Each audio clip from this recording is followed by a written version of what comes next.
एक समय यानी 1922 तक दुनिया का सबसे बड़ा साम्राज्य रह चुका था ब्रिटिश एम्पायर, जिसने 33 करोड़ 70 लाख वर्ग किलोमीटर के क्षेत्र पर अपना कब्जा किया था। अगर आप हमारे ग्रह पृथ्वी से तुलना करो तो पृथ्वी के क्षेत्र के लगभग 15% हिस्से पर अंग्रेजों ने एक समय राज किया था। अगर आप चंद्रमा से तुलना करो तो चंद्रमा के 91% भूभाग के बराबर के क्षेत्र पर अंग्रेजों का राज था, जिनमें अलग अलग धर्म, जाति व रंग के 45 करोड़ 80 लाख लोग भी शामिल थे। दोस्तों, कहा जाता है कि आवश्यकता ही आविष्कार की जननी है। दरअसल यूरोप और एशिया के बीच इतिहास में पहले काफी सालों से व्यापार होता रहा है। एशिया और यूरोप को जोड़ने का कार्य यह एनातोलिया वाला भाग करता था, जहां कभी बाइजेंटीन साम्राज्य का राज था। लेकिन जैसे जैसे समय बीतता गया, यानी कि 7वीं शताब्दी के बाद से इस्लाम का प्रचार अपने चरम पर था और एशिया में एक नई ताकत जन्म ले चुकी थी, यानी कि ओटोमन्स। और इन्होंने बड़ी ही बहादुरी से एनातोलिया सहित बहुत बड़े भूभाग पर कब्जा कर लिया और 1453 आते आते इन्होंने बाइजेंटीन एम्पायर का अस्तित्व पूरी तरह से समाप्त ही कर दिया। इस घटना के बाद से यूरोप और एशिया के बीच व्यापार में काफी समस्याएं खड़ी हुई, क्योंकि इस व्यापार से ओटोमन्स काफी अमीर होते जा रहे थे। इसलिए व्यापार की अपनी इस आवश्यकता को देखते हुए यूरोपीय देशों ने एक नया रास्ता खोजने की कोशिश शुरू की, क्योंकि उन्हें पहले से ही पता था कि पूर्वी एशिया में बहुत कुछ ऐसा है जो उन्हें बहुत फायदा दे सकता है, खास तौर पर इंडिया और चीन, जिसके व्यापार से वो पहले से ही परिचित थे। शुरुआती समुद्री यात्राओं में स्पेन और पुर्तगाल बाकी यूरोपीय देशों की तुलना में बहुत आगे थे। वो लगातार भारत की खोज में अपने यात्रियों को भेजते रहते थे। लगातार असफल होने के बावजूद भी स्पेन का राजा अपने यात्रियों का भारी खर्चा उठाता था, जिसमें उसे सफलता भी मिली। जब पहली बार क्रिस्टोफर कोलंबस ने भारत की खोज के दौरान 3 अगस्त 1492 को एक महाद्वीप की खोज की, जिसे वो इंडिया समझ बैठा। दरअसल वो अमेरिकन महाद्वीप था, जहां पर बसे हुए आदिवासी लोगों को उसने रेड इंडियन कहा। और अब पूरे यूरोप में खबर फैल चुकी थी कि स्पेन ने भारत की खोज कर ली है। कोलंबस यही नहीं रुका, उसने इसी साल 12 अक्टूबर तक इसी महाद्वीप के पास कुछ द्वीप समूहों की भी खोज की, जिसे उसने वेस्ट इंडीज का नाम दिया।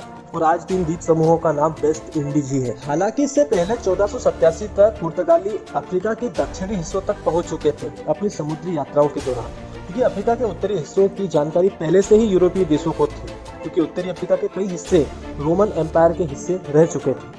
लेकिन समुद्र के रास्ते पुर्तगाली अफ्रीका के दक्षिणी हिस्से तक पहली बार पहुंचे थे, जिसके बाद पुर्तगालियों ने पूर्वी एशिया की ओर अपनी यात्राएं शुरू की और अंत में 20 मई 1498 को एक पुर्तगाली यात्री भारत पहुंचने में सफल भी हुआ, जिसका नाम था वास्को डी गामा। यह यात्री केरल के कालीकट बंदरगाह पर पहुंचा था। अब जब यूरोप में स्पेन और पुर्तगाल समुद्री मार्गों की खोज कर चुके थे, तो बाकी यूरोपीय देश कहाँ पीछे हटने वाले थे, क्योंकि 16वीं शताब्दी का वह समय जब यूरोप में अब धर्म के लिए उतनी रुचि नहीं रही थी। क्योंकि इससे पहले जब सुल्तान महमद ने कॉन्स्टेंटिनोपल पर कब्जा किया, तो पहले की तरह यह यूरोपीय देश इस बार धर्म के नाम पर युद्ध में कूदने से बचे। साथ ही 100 वर्षीय युद्ध के दौरान पहले ही फ्रांस और ब्रिटेन एक दूसरे को काफी नुकसान पहुंचा चुके थे। इसलिए ब्रिटेन ने भी स्पेन और पुर्तगाल की तरह ही अपने यात्रियों को भेजने का फैसला किया।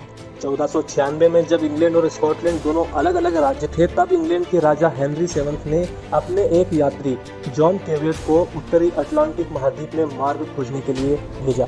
यानी कोलंबस के अमेरिका की खोज के 5 साल बाद जॉन कैवेट 1497 में अपनी यात्रा पर रवाना हुए।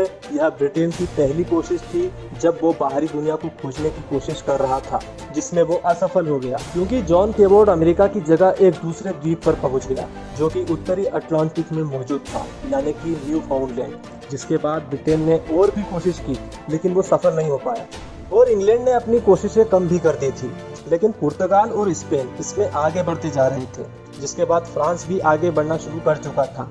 स्पेन अमेरिका में काफी जमीन हथिया चुका था, तो वहीं फ्रांस भी अब मिसिसिपी नदी के किनारे कॉलोनियां बसाना शुरू कर चुका था। शुरुआत में जब इंग्लैंड को कॉलोनियां बसाने में सफलता नहीं मिली, तो उसने अपने दुश्मन बनाने शुरू कर दिए। जब इंग्लैंड के क्राउन ने 1562 में पश्चिमी अफ्रीका के तटों पर पुर्तगाली और स्पेनिश जहाजों को लूटना शुरू कर दिया, क्योंकि अब तक पुर्तगाली भी दक्षिणी अमेरिका में ब्राजील के तटों से भारत और चीन के साथ व्यापार करना शुरू कर चुके थे। इंग्लैंड इन जहाजों पर हमले तेज करने लग गया। और ये वही समय था जब हकल्यूट और जॉन डी जैसे प्रभावशाली लेखकों ने पहली बार इंग्लैंड को एक साम्राज्य के तौर पर नाम दिया। अपनी कई असफलताओं के बाद इंग्लैंड के लिए परिवर्तन का साल तब आया जब स्कॉटलैंड और इंग्लैंड ने 1603 में एक संयुक्त राज्य की घोषणा की। साथ ही 1604 में ब्रिटिश ने स्पेन के साथ शांति समझौते भी किए। इसी समय के दौरान ब्रिटिश ने एशिया में अपना व्यापार बढ़ाने के लिए ईस्ट इंडिया कंपनी की स्थापना भी की, जो कि 24 अगस्त 1608 तक व्यापार के उद्देश्य से सूरत के बंदरगाह तक पहुंच चुकी थी और अगले 7 सालों में अपना एक कारखाना बनाने में भी सफल हुई। वहीं अब अंग्रेज 1607 में अमेरिका में अपनी पहली कॉलोनी को स्थापित करने में भी सफल हो चुके थे। यह 17वीं शताब्दी ब्रिटेन के लिए एक नींव का काम करती गई, लेकिन ब्रिटेन को फ्रांस से काफी टक्कर मिल रही थी। इसके बाद यानी कि 17वीं शताब्दी के बाद स्पेन में ग्रह स्थिति खराब होने का फायदा भी ब्रिटेन ने खूब उठाया।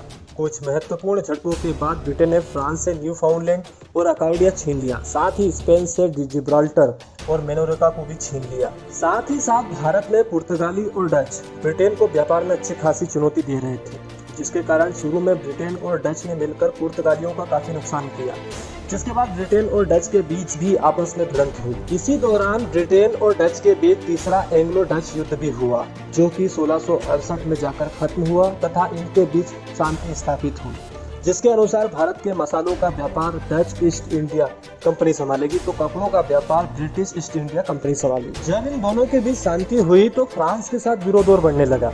उसी का परिणाम था कि पूरे विश्व में फ्रांस और ब्रिटेन के बीच युद्ध भी शुरू हुए। साथ ही साथ यूरोप में भी एक बहुत बड़ा युद्ध शुरू हुआ, जो कि 1756 से लेकर 1763 तक चला, जिसे 7 साल का युद्ध भी कहा जाता है, यानी कि 7 years of war। कई इतिहासकारों का मानना है कि यह युद्ध प्रथम विश्व युद्ध ही था, जिसके बारे में हम अगले वीडियो में बात करेंगे। इस युद्ध के बाद 1763 में पेरिस की संधि के बाद ब्रिटेन ने अपने आप को एक बहुत बड़ी ताकत के रूप में पेश किया। ब्रिटेन ने भारत सहित दुनिया भर में फ्रांस के कई क्षेत्रों पर अधिकार कर लिए। ब्रिटेन ने अमेरिका में भी अपनी स्थिति और मजबूत की, लेकिन वो कहते हैं ना कि ज्यादा घमंड भी अच्छा नहीं है। दरअसल 1760 के बाद से ब्रिटेन ने अपनी कॉलोनियों के लिए अलग अलग एक्ट पास करने शुरू कर दिए थे, जिससे अमेरिका में बसे लोगों के बीच ब्रिटेन के खिलाफ नफरत पैदा होने लगी और इन्होंने अंत में फ्रांस की मदद से 1776 तक ब्रिटेन को अमेरिका से बाहर कर दिया और अमेरिका ने अपने आप को स्वतंत्र देश घोषित भी कर दिया। जिसके बाद भी अमेरिका और ब्रिटेन के बीच कई सारे झड़पें हुई कनाडा को लेकर, जिसके बारे में हम और कभी किसी वीडियो में बात करेंगे।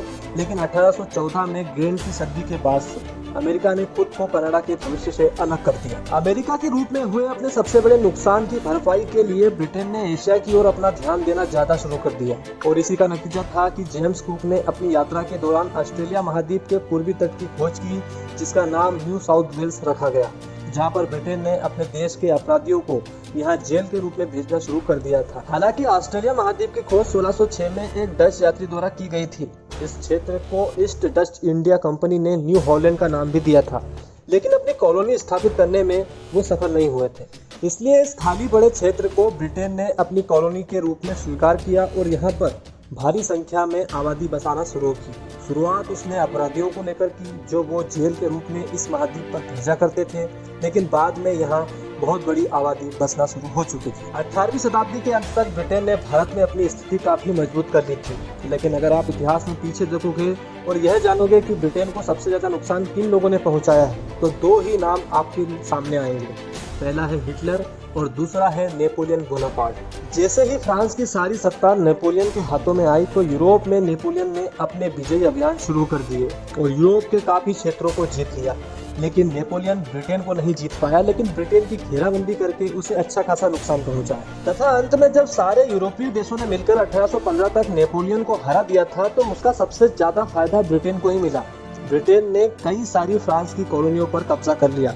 1815 से लेकर 1914 तक का समय ब्रिटिश साम्राज्य के लिए एक गोल्डन सेंचुरी थी, जिसे कई इतिहासकार रॉयल सेंचुरी के नाम से भी जानते हैं, क्योंकि नेपोलियन की हार के बाद से सिर्फ एक अकेला रशिया ही बचा था जो ब्रिटेन को बराबर की टक्कर दे सकता था, वो भी कुछ ही मामलों में, क्योंकि समुद्र में तो ब्रिटेन बहुत बड़ी शक्ति बन चुका था। साथ ही साथ ब्रिटेन अफ्रीका महाद्वीप में भी एक बहुत बड़ी शक्ति बन चुका था।